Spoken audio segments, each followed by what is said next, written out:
guys, my name is Aris Karan and welcome to our channel Karan Classes. As you know sir, जैसा कि आप सबको पता है हमारा एक्सरसाइज 1.4 खत्म हो चुका है क्लास 9th मैथ का। अब सर बारी आती है एक्सरसाइज 1.5 की। तो ये जो वीडियो सोल्यूशन होने वाला है ये कंप्लीट एक्सरसाइज 1.5 के ऊपर बेस्ड होने वाला है। इसमें आपको 1.5 के सारे सवाल बताए जाएंगे इसी वीडियो में। छोटा सा ही वीडियो होने वाला है और इजी इजी सवाल इसमें। बहरहाल एक बात मैं आपको कहना चाहूँगा, ये सवाल सॉल्व करने से पहले आप ये मेक श्योर करिए कि आपको सर इंट्रोडक्शन पार्ट में जो लॉज ऑफ एक्सपोनेंट बताए गए थे वो आपको आते हैं। अगर नहीं आपको वो नहीं आते हैं तो प्लीज़ जाके वहाँ पे चैनल पे जाएं और इंट्रोडक्शन पार्ट जो कि वहाँ पे सर 4 इंट्रोडक्शन है चैप्टर फर्स्ट का, चारों को ध्यान से देखें। उसी में सर लॉज ऑफ एक्सपोनेंट कहीं ना कहीं आपको दिखेगा। फार्मूलाज को याद करें तभी जाके ये क्वेश्चंस बनेंगे आपसे। बहरहाल यहाँ पे थोड़ा तो बताया ही जाएगा क्वेश्चंस को सॉल्व कराने के लिए। तो ज़्यादा समय ना वेस्ट करते हुए हम लोग अपने क्वेश्चंस की तरफ बढ़ लेते हैं, ठीक है। तो सर ठीक है, चलिए बढ़ जाते हैं डायरेक्ट। इसमें हमको कह रहा है क्वेश्चन नंबर फर्स्ट में कि सर फाइंड करिए 64 का पावर 1/2 दिया हुआ है, हमको फाइंड करके कोई नंबर निकालना है। ओके हाँ सर ठीक है। तो फर्स्ट ऑफ ऑल हम लोग 64 ये जो नंबर आपको दिख रहा है इसका प्राइम फैक्टर निकालेंगे। तो सर प्राइम फैक्टर कैसे निकालते हैं, देखिए यहाँ पे ऐसे एक डंडी खींचते हैं और एक डंडी ऐसे खींचते हैं। आपको पता ही होगा, इंट्रोडक्शन पार्ट देख के आए हो तो 100% है कि आपको पता ही होगा। सर इसको पहले 2 से लगाएंगे, सबसे छोटा नंबर से लगाते हैं। तो सर 2 दिया 6, 2 दूनी 4, 32। फिर 2 से 16 टाइम्स में लगेगा, फिर 2 से 8 टाइम्स में, फिर 2 से 4 टाइम्स में, फिर 2 से 2 टाइम्स में और फिर 2 से 1 टाइम्स में। तो क्या हम 64 का prime factor 2 into 2 into 2 into 2 into 2 into 2 लिख सकते हैं क्या? हाँ सर लिख सकते हैं, पर आप बड़े क्लास में आ चुके हो। तो 2 कितने बार है? 1 2 3 4 5 6, 6 बार है। तो हम 2 का पावर 6 लिख सकते हैं। 64 को हम लोग 2 का पावर 6 लिख सकते हैं, कोई दिक्कत नहीं आने वाली है। समझ में आ रहा है बात? हाँ सर ठीक है। तो सर 64 को 2 का पावर 6 लिख दें। हाँ लिख दो, कोई दिक्कत वाली बात नहीं है। और ये जो हमारा मेन पावर आपको दिख रहा है उसको मत भूलना, छोड़ना उसको मत भूलो, ठीक है।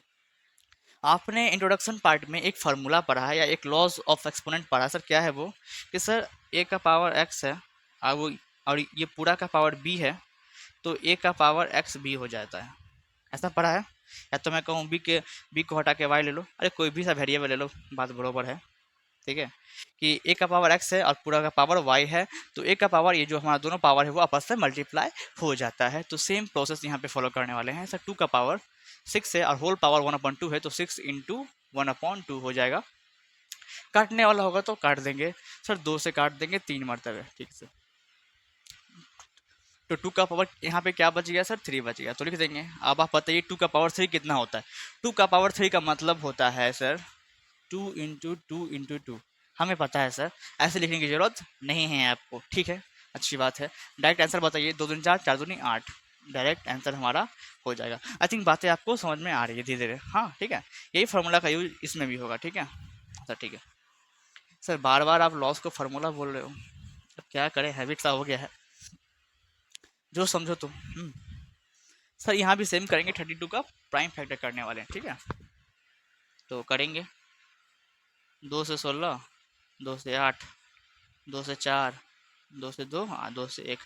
सर यहाँ पे भी सब में 2 आ रहा है, 1 2 3 4 5 2 आ रहा है, तो हम 32 को 2 का पावर 5 लिख सकते हैं। क्यों सर? क्योंकि 2 5 बार रिपीट कर रहा है, तो ऐसे ही लिख सकते हैं। 2 इंटू 2 इंटू 2 इंटू 2 इंटू 2 को हम 2 का पावर 5 लिख सकते हैं, क्योंकि 2 5 बार है। बातें समझ में आ रही है? हाँ सर आ रही है। तो सर 32 को आप 2 का पावर 5 लिख सकते हो, कोई दिक्कत वाली बात नहीं है। और ये होल पावर को मत भूलना, इसे भी तुम लगा देना। और आपको मालूम है जब ऐसा कुछ आता है हमारे सामने तो एक लॉस लग जाता है कि ये जो पावर है आपस में गुना हो जाता है। तो 2 के पावर 5 गुने 1/5, 5 से 5 कट गया, बचा 2। पावर 1 कुछ नहीं होता है, अगर कोई भी नंबर है उसका पावर 1 है तो वही नंबर लिखाता है, पता है आपको। तो डायरेक्ट हमारा आंसर क्या हो जाएगा सर? 2 हो जाएगा। 125 की बातें आती हैं, तो आपको एक बात, आप क्लास 9 में आ गए हो तो 1 से 30 तक स्क्वायर रूट याद कर लोगे, और 1 से कम 10 तक क्यूब रूट याद कर लोगे। बात समझ में आ रही है? मैंने क्या कहा? स्क्वायर रूट कम से कम 1 से 30 तक याद होना चाहिए आपको, और क्यूब रूट 1 से 10 तक कम से कम याद कर लो, ठीक ना। हाँ सर ठीक है। तो 125 जो है ना, 5 का पावर मतलब कि ये 5 का क्यूब होता है। 125 को हम लिख सकते हैं 5 का क्यूब। विश्वास नहीं हो तो आप इसका प्राइम फैक्टर निकाल के देख लो भाई, ठीक है। हाँ सर ठीक है। ये आएगा। और मेन पावर को हम लोग नहीं भूलते हैं कभी भी, तो 5 का पावर क्या हो गया, 3 × 1/3 कट गया, क्या बच गया 5। आई थिंक बातें समझ में आ रही है। और इसी के साथ क्वेश्चन नंबर फर्स्ट भी हमारा खत्म हो जाता है। मूव कर लेते हैं सर हमारे क्वेश्चन नंबर सेकंड की ओर। ये समझ में आया ना? हाँ सर ठीक है, अच्छी तरह से समझ में आ गया। आपके भी तरफ से हम ही को बोलना पड़ता है, क्या करें, ठीक है, लिख लीजिए। सर ये रहा हमारा क्वेश्चन नंबर 2, और इसे भी तुरंत सॉल्व कर लेंगे। सेम है, सेम लॉ लॉ के ऊपर में ये भी बेस्ड है, ठीक है। सेम फार्मूला जो हमने फर्स्ट क्वेश्चन को सॉल्व करने के लिए लगाया था उसी के ऊपर में ये बेस्ड है, और ज़्यादा अंतर नहीं है इसमें, ठीक है। तो सर यहाँ भी क्या 9 का हम लोग प्राइम फैक्टर निकालेंगे, तो हाँ 9 का हम लोग प्राइम फैक्टर निकालेंगे। पर आपको मैंने कहा अभी कि स्क्वायर रूट और क्यूब रूट याद कर लो, तो आप अगर याद कर लिए हो सर इतना जल्दी, हाँ आप क्या कहें, जल्दी कर लो, नहीं तो आप साइड में निकाल लो प्राइम फैक्टर 9 का। हमें पता है सर क्या होने वाला है। तो सर 9 का जो सर आप प्राइम फैक्टर निकालोगे, या तो मैं कहूँ 9 जो है सर वो 3 का स्क्वायर है। मैं क्या कहूँ, 9 जो है वो 3 का स्क्वायर है। और ये जो मेन पावर है उसको हम लोग नहीं भूलते हैं कभी भी, तो 3। और ये आपको लॉ पता है, पावर आपस में मल्टीप्लाई हो जाएंगे। तो 3 का पावर 2 × 3/2, 2 से 2 कट गया, क्या बचा सर 3 का पावर 3। 3 का पावर 3 का मतलब क्या होता है सर, 3 × 3 × 3 इंटू करोगे तो 9 27, 27 हो जाएगा, ठीक है। हाँ सर ठीक है। सर 32 लिखा हुआ है, तो इससे पिछले ही क्वेश्चन में मैंने जस्ट बताया कि सर 32 2 का पावर 5 करोगे तो 32 निकल के आता है। नहीं तो आप साइड में चेक कर सकते हो, चेक कर लो। जब चेक करोगे आप तो 2 का पावर सर जो 5 होगा ना, 32 निकल के आता है, ठीक है। और मेन पावर को हम लोग नहीं भूलेंगे, 2/5 को नहीं भूलेंगे। 2 का 2, और सर ये जो पावर है आपस में गुना हो जाता है। सर गुना क्यों हो जाता है? अरे भाई लॉ है, गुना क्यों हो जाता है, कुछ भी मतलब। 2/5 काट दो आपस में, 2 का पावर 2, 2 का पावर 2 मतलब 2 × 2 4, ठीक है। ठीक है सर ठीक है। सर 16 को क्या लिख सकते हैं सर, 2 का पावर 4 लिख सकते हैं क्या? 2 का पावर 4, 1 2 3 4, नहीं तो 4 का पावर 2 लिख देते हैं, 2 का पावर 4 ही सही है। 2 का पावर, आप इसका 16 का प्राइम फैक्टर साइड में निकाल लो, 2 का पावर 4 आएगा, है ना? हाँ सर। मेन पावर को हम लोग नहीं भूलते हैं, 3/4 लिखा हुआ है, ये मेरा 3 है, इतना भयानक सा। हाँ 3 है मेरा। तो 2 का पावर क्या हो गया, 4 × 3/4 मल्टीप्लाई हो जाएगा, 4 से 4 कट गया कि सर 2 का पावर कितना आ गया, 3, जो बच गया वही ना आएगा। हाँ तो 2 का पावर 3 क्या होता है सर, 2 × 2 × 2 होता है, और इंटू करोगे तो 8 आएगा। समझ में आ रही बात? हाँ सर समझ में आ रही है। 125, मैंने जस्ट इससे पिछले वाले क्वेश्चन में भी 125 का कहा था कि सर ये 5 का क्यूब है। 125 जो होता है वो 5 का क्यूब है। और सर ये मेन पावर को हम लोग नहीं छोड़ेंगे, तो आखिरी में ऊपर में लगा देंगे। पता है पावर मल्टीप्लाई हो जाएगा क्योंकि लॉ ही हमारा है। 5 का 3 × -1/3, ठीक है। 3 से 3 यहाँ पे कैंसिल आउट हो गए, तो सर 5 का पावर क्या बच गया, -1 बच गया। एक बात बताओ, 5 का पावर -1 हो गया, लेकिन हमें 5 का पावर चाहिए पॉजिटिव में, क्या करेंगे तो इसका पावर पॉजिटिव हो जाएगा। तो सर अगर कोई नंबर है उसका पावर निगेटिव में आता है, और तो अगर हम उसको डिनोमिनेटर में ले जाते हैं वो नंबर को, तो उसका पावर पॉजिटिव हो जाता है। ऐसा है क्या? अरे एक लॉ है, या तो मैं एक बात कहूँ आपको कि अगर ऐसा लिखा हुआ देख लो, अगर ए का पावर -1 है, हाँ सर है। अगर हमको 1 को पॉजिटिव नंबर में कन्वर्ट करना है तो 1 में ए का पावर 1 हो जाएगा। देखो निगेटिव से पॉजिटिव, मतलब कि अभी न्यूमरेटर में है, डिनोमिनेटर में जब ले जाएंगे इसको हम, तो इसका पावर क्या हो जाएगा, पॉजिटिव हो जाएगा। कहने का मेरा मतलब है 5 का पावर क्या यहाँ पे 1 है सर, अगर 1/5 का पावर 1 कर दे तो कोई दिक्कत नहीं। तो 5 का पावर 1 क्या होता है, सबको पता है सर, 5 का पावर 1 5 ही होता है। कोई भी नंबर हो उसका पावर 1 1 ही होगा, ठीक है। और कोई भी नंबर हो और उसका पावर 0 हो तो वैल्यू क्या हो जाएगा, 1 हो जाएगा। ये दोनों बातें में अंतर हैं, ठीक है। तो आई थिंक ये जो क्वेश्चंस हैं आप क्वेश्चंस 2 समझ में आ गए होंगे, आशा करते हैं आ जाए, ठीक है सर। तो ठीक है, मूव कर लेते हैं हमारे नेक्स्ट और आखिरी सवाल की ओर, क्वेश्चन नंबर 3 की ओर। सर ये रहा question number 3, and you know we have to solve it, okay. तो सर ये भी क्वेश्चन इजी है, सब बस सिंप्लीफाई ही करना है, आंसर निकालने का है। बहरहाल एक बात मुझे बोलना है कि आपको लॉज आने चाहिए, तभी जाके ये आपसे सॉल्व होंगे। सर हमें लॉज आते नहीं, पर आप अभी बताओगे तो समझ जाएंगे। अरे इंट्रोडक्शन पार्ट में भी बताया गया है, वहाँ समझ लो ना, तब तो और अच्छे से बनेगा। सर कोई बात नहीं, आप बताइए, यहीं देखेंगे हम लोग। अब क्या कहें, जिद्दी को क्या कर सकते हैं, ठीक है, देख लीजिए यहीं पे। सर तो फर्स्ट है 2 का पावर 2/3, फिर 2 का पावर 1/5, ठीक है। देख रहे हो जब ये कौन से लॉ पे टूटेगा, तो सर ये एक लॉ होता है, मैं कहाँ लिख दूँ, साइड में मैं लॉ ही लिखूंगा, ठीक है सर।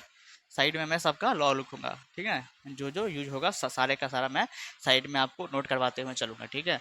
तो जैसे कि यहाँ पे है ए का पावर m गुने ए का पावर n, ठीक है, दिख रहा है क्या? अगर ऐसा आए कि ए का पावर m हो और ए का पावर n हो, मतलब ये नीचे वाला नंबर सेम होना चाहिए, बेस सेम होना चाहिए और इसका पावर डिफरेंट होना चाहिए, और ये मल्टीप्लाई में होगा ना तो सेम बेस के साथ ये जो हमारा पावर है वो प्लस हो जाएगा। बातें समझ में आ रही है? बेस एक ही बन जाएगा और ये जो पावर है आपस में ऐड हो जाएंगे, ठीक है। तो सेम चीज़ यहाँ भी करेंगे, बेस हमारा एक हो जाएगा, 2 बन जाएगा और पावर जो है हमारे ऐड हो जाएंगे। दिख रहा है? हाँ सर दिख रहा है, कहीं नहीं दिखेगा। 2 का पावर 5 3 का एलसीएम लोगे तो 15 आएगा बच्चे। 3 से 5 5 टू 10 प्लस का प्लस 5 3 3, ठीक है। हाँ सर ठीक है।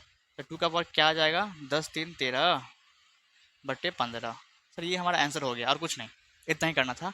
इसी लॉ पे ये खत्म हो चुका है, ये हमारा फर्स्ट लॉ हुआ जिसे आप मेंशन कर सकते हो अपने नोटबुक में, ठीक है।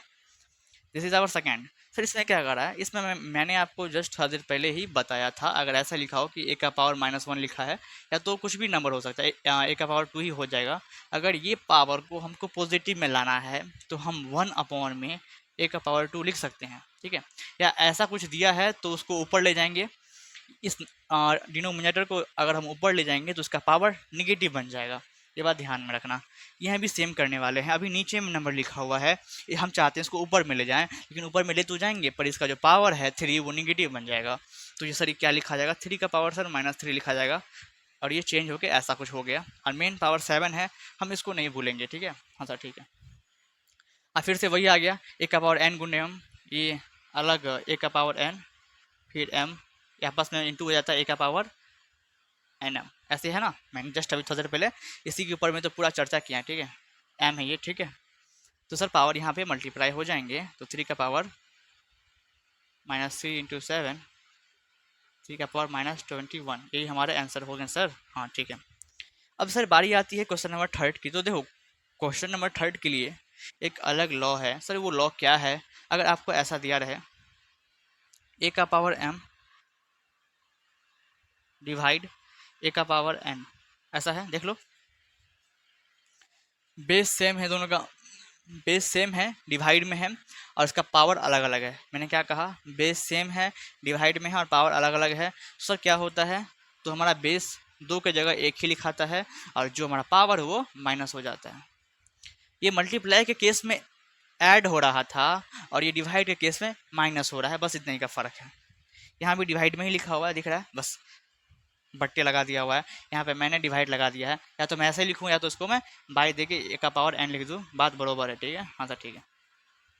तो यहाँ ध्यान दे देते हैं, बेस सेम रहेगा हमारा और जो हमारा पावर है वापस में सब्ट्रैक्ट हो जाएंगे, मतलब कि 1/2 -1/4। कोई दिक्कत ना जी सर, कोई दिक्कत नहीं। 11 का पावर क्या हो जाएगा? 2 4 का एलसीएम लोगे तो 4 आएगा, 2 से 4 टाइम्स लगाऊंगे 2 -4 1, क्या आ जाएगा सर? 11 का पावर क्या आ जाएगा? माइनस करके 1/4 आ जाएगा, ठीक है। हाँ सर ठीक है। आखिरी सवाल आपको यहाँ दिख रहा होगा, सर ये किस पे कौन से लॉ पे बेस्ड है? इसका भी कोई लॉ है क्या? हाँ जी, सब चीज़ का लॉ होते हैं, ठीक है। अब इसको समझते हैं। जैसे कि ए का पावर लिखा हुआ है m और फिर से ए का पावर लिखा हुआ है n, दिख रहा है? दिख रहा है आपको? यहाँ पे तो ये अलग है, सॉरी एक सेकेंड, गिव मी अ सेक। ए का पावर m मल्टीप्लाई में है b का पावर m, हाँ ये अलग है, ये अलग हैं, ये 4 है सर, 1 2 3 4 5 आखिरी है, इससे अलग है। देख लो इसमें क्या था सर? बेस सेम था हमारा, इसमें क्या है सर? बेस अलग अलग है लेकिन पावर सेम है। तो सर इस केस में क्या करेंगे? इस केस में हम लोग जो अंदर वाला बेस होगा उसको आपस में मल्टीप्लाई कर देंगे और ये जो दोनों पावर सेम है हमारा m है इसको एक जगह ही लिख देंगे, ऐसे करते हैं, कोई दिक्कत ना जी सर। इसमें हम सेव करेंगे, बेस को मल्टीप्लाई कर देंगे, हाँ सर कर दिए, और जो हमारा पावर है हाफ हाफ वो एक ही जगह लिखा जाएगा इसके पावर में, ठीक है। तो हाँ 7 8 56 होता है और 56 का पावर हाफ होता है। फर्दर ये सिंप्लीफाई नहीं होगा, आप चेक कर सकते हो। तो इसी के साथ ये जो हमारा एक्सरसाइज है 1.5 ये ख़त्म हो जाता है। आई थिंक सारे बातें इसमें समझ में आए होंगे और ये तो कुछ ही लॉ हैं। आप इंट्रोडक्शन पार्ट जब देखोगे तो बहुत सारे लॉस में बताए गए हैं जो कि इस चैप्टर में यूज होने वाले हैं, लेकिन सर अभी तक तो यूज नहीं हुआ। तो आप आधे सवाल सॉल्व करोगे ना, उसमें पक्का वो सारे के सारे यूज हो जाएंगे। और इंट्रोडक्शन जब भी आपको बताया जाता है तो ये सारे बुक आर एस अग्रवाल हो, आर डी शर्मा हो और N C E R T हो, सारे को एक जगह ला के सारे का इंट्रोडक्शन आपको इंट्रोडक्शन पार्ट में बताया जाता है। तो टेंशन ना लें आप आर एस अग्रवाल भी सॉल्व कर लें साथ ही साथ, ठीक है। और इसी के साथ ये वीडियो को अधिक लंबा ना करते हुए यहीं ख़त्म करते हैं और मिलते हैं चैप्टर 2 के इंट्रोडक्शन पार्ट में। तब तक लिए take care and bye bye.